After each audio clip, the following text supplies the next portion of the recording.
My dear students, welcome to my online classes on the YouTube channel.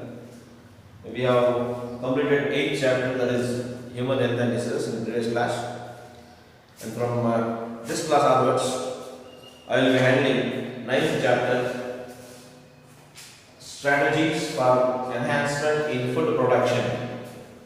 Strategies for Enhancement in Food Production. What do you mean by strategies? The plans, the procedures, the methodologies that are followed, practically that are implemented in order to solve certain problems, certain burning issues is what is known as strategies. They are nothing but methods, they are nothing but plans, procedures to be followed. What for? To enhance. What do you mean by enhance? To increase. Which one? To increase the food production. Now the question arises, why should we increase the production of food? What is the need to increase the production of food? First of all, what is food?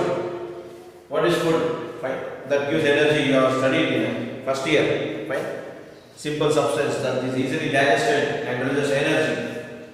So human food comes from major two sources. One is plants, other is animals. One is plants.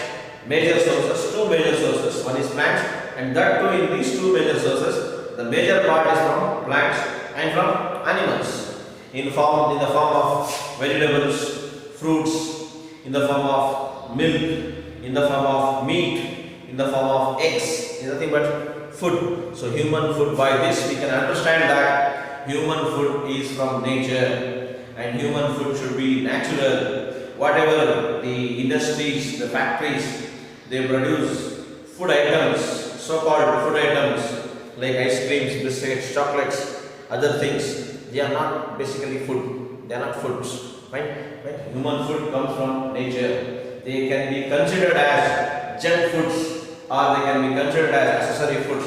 So basically, human food comes from nature, and in nature from plants and sources, plants and animals.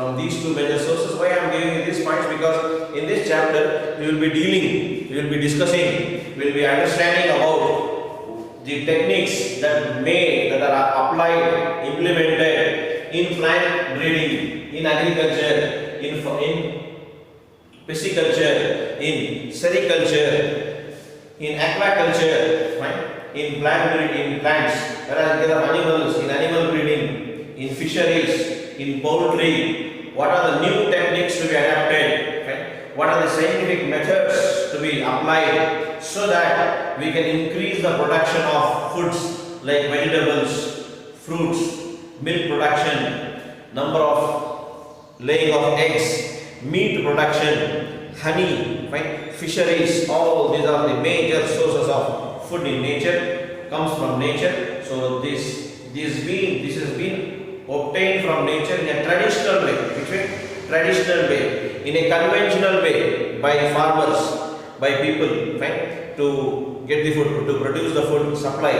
Whereas in this chapter we will be discussing about the new methods, scientific strategies, scientific techniques to apply in agriculture, to apply in animal breeding, in dairy technology, in animal husbandry. There are different branches of this chapter, small subtopics, right?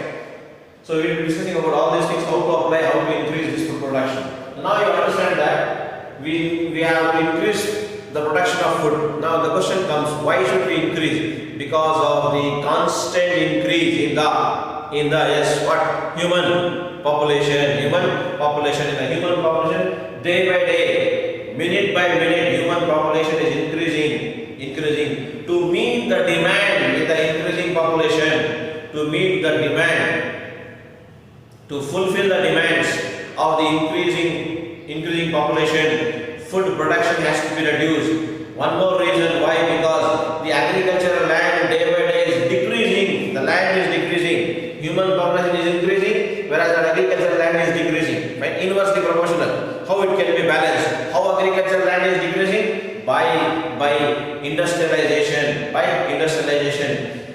urbanization, right? By industrialization, by urbanization, by the developmental works, right? The bridges, right? The roads, the airports, right? by all these developmental works, we are decreasing the agricultural land. So in one way agricultural land is decreasing, on the other hand the human population is increasing. So there is a huge gap between the demand of the food and the production of the food. So to meet this gap, to bridge this gap, there are strategies, there are methods, techniques to fulfill this gap so that every human being gets their food, right? So such techniques we have to study in this. So because of this population, increasing population, decreasing agricultural land, right? So the methods which are adapted by scientists, by dietitians, by scientists, right? Clear? So such techniques we have to study. As I told you, right? Human population, 70%, around 60 to 60% of whole world's populations inhabited in India and China. These are the two major countries where human population exists. Almost 60 to 65% of whole world's human population you found in case of these two countries, Asian countries. One is our country India, though it is in second position, and China in first position. These two countries inhabit 65% of the human population of the world. And whereas their production contribution in case of food production is around 25 to 35%, right? Whereas they contribute in population of about 60 to 65%. As far as the food production is concerned, in the whole world when you compare, it is around 25 to 30%. So to meet this demand, new techniques have been adapted. Various other countries, every day you read in newspaper about imports and exports. Foods are imported here, right? Food commodities are imported from other countries. Whatever we produce in large quantities, we export. This is how it is getting balanced, right? So how to increase food production in this chapter we have discussed. And as I told you, I have given you right now the plant what we will be studying in this. One is about the plants, and another is about the animals. After that, in agriculture, plant breeding, new techniques, hybridization techniques. After that, in this chapter, we will be studying about plant tissue culture. We talk about single cell proteins, how to produce single cell protein. Then we will talk about animal breeding, animal husbandry, poultry, dairy technology, fisheries, right? And then about sericulture a bit, fine, because it's from sericulture we won't get any food, but we get income, right? Sericulture, production of silk, right? Rearing of those worms. And then apiculture is nothing but rearing of honeybees for the production of honey, for the production of wax, right? Good source of income, good source of food. Honey is both food and medicine, clear? So apiculture we study, right? Sericulture we study a part of it, very bit of it. Then we study this fisheries, right? Fisheries, clear? About how to increase the production of fishes. Because seafood is a very healthy food. Seafood is a very healthy food.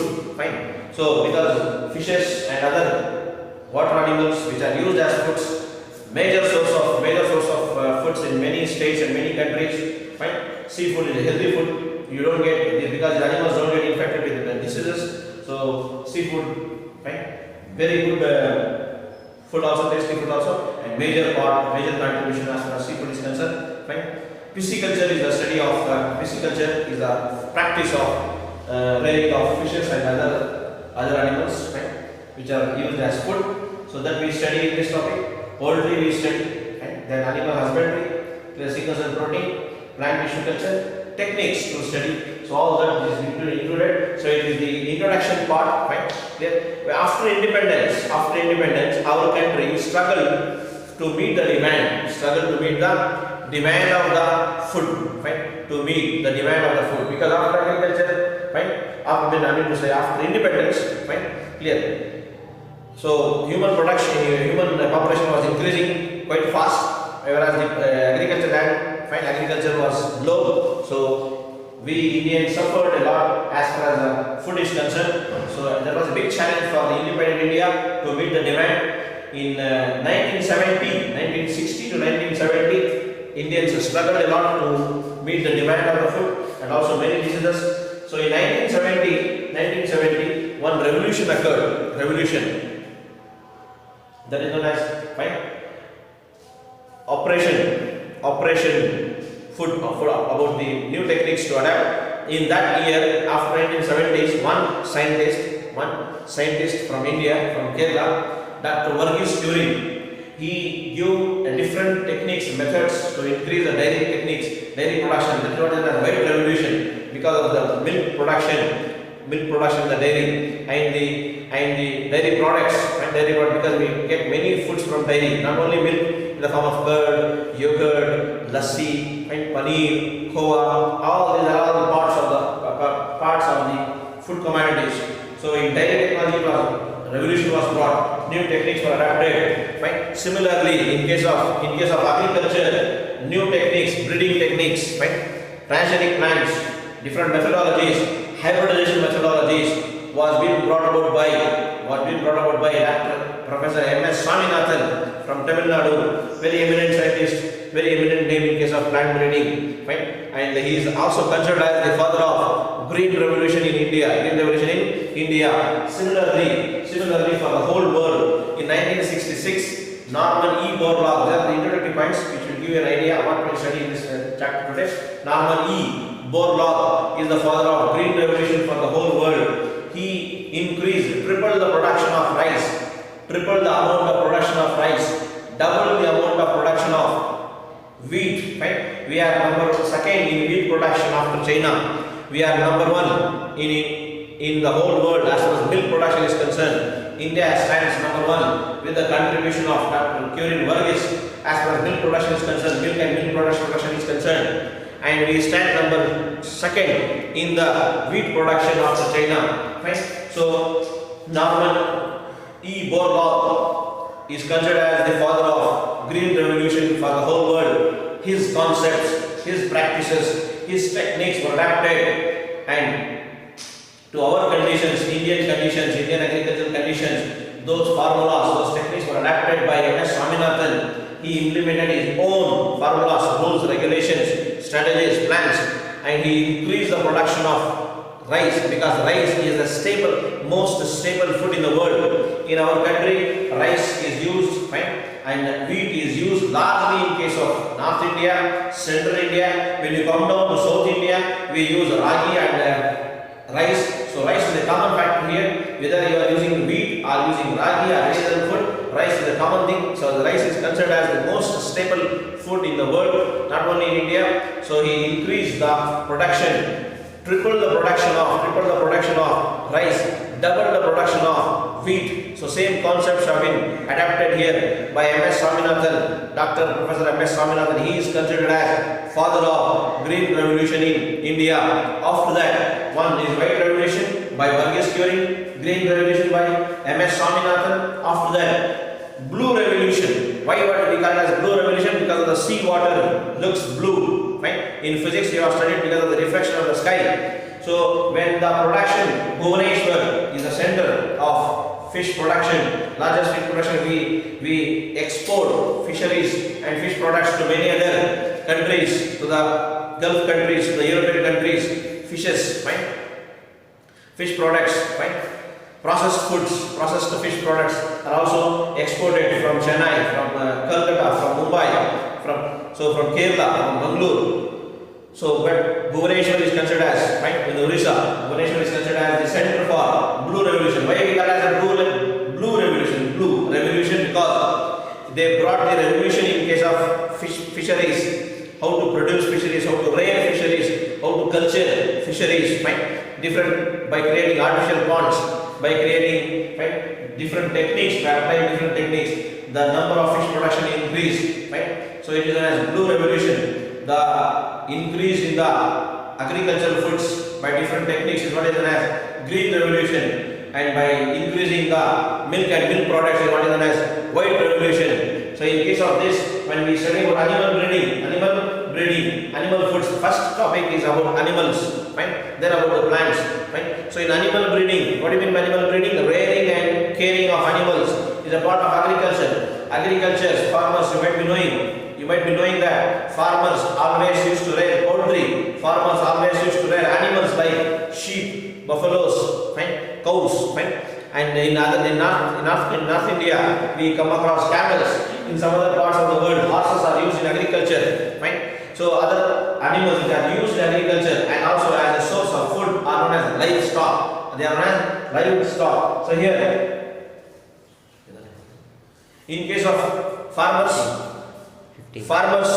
rear animals also, and they take care of animals also, like poultry, dairy animals. Fine. Clear. And these animals which are used in agriculture also, like cows, bulls, buffaloes, fine, sheep, goat, fine, camels, etc. So these animals are rare. Apart from this, poultry also they rare, and they use this as a source of food also, and for the agricultural purpose also. Mutual benefit between these animals.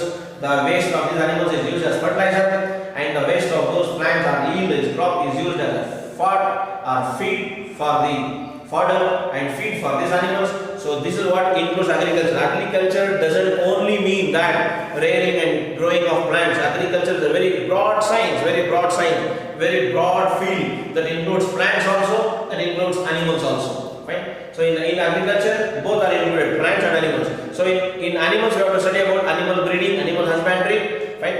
What is animal husbandry? Maintaining of, rearing of, fine, livestock are beneficial animals to humankind as far as the food is concerned, is what is known as animal husbandry. In animal breeding, we see poultry comes, dairy technology comes, then indigenous, the terminology, introduction to this terminology. What do you mean by indigenous? Indian breeds, like Indian breeds of animals, like in case of cows, Haryana, fine, Angol, Halikar, fine, clear. These are the different Indian breeds of cows, fine.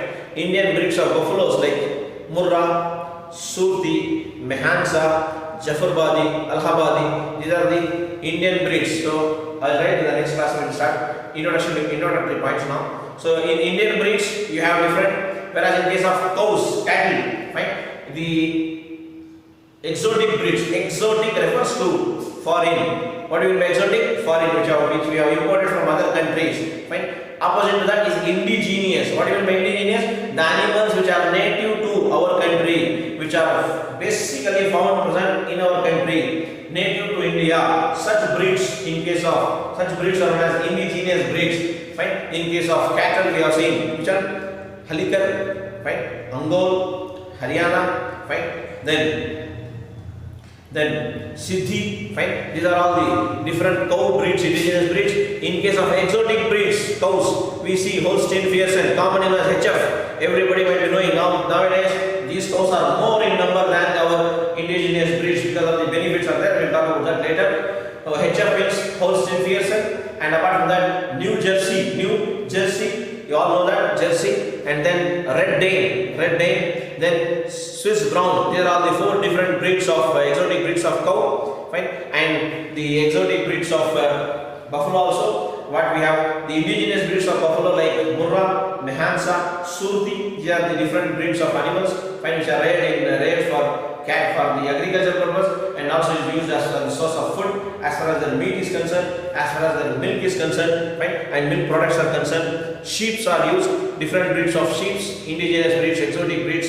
Goats are used, camels are used, fine, in both agriculture and as well as a source of food. So all this we'll talk in the next class.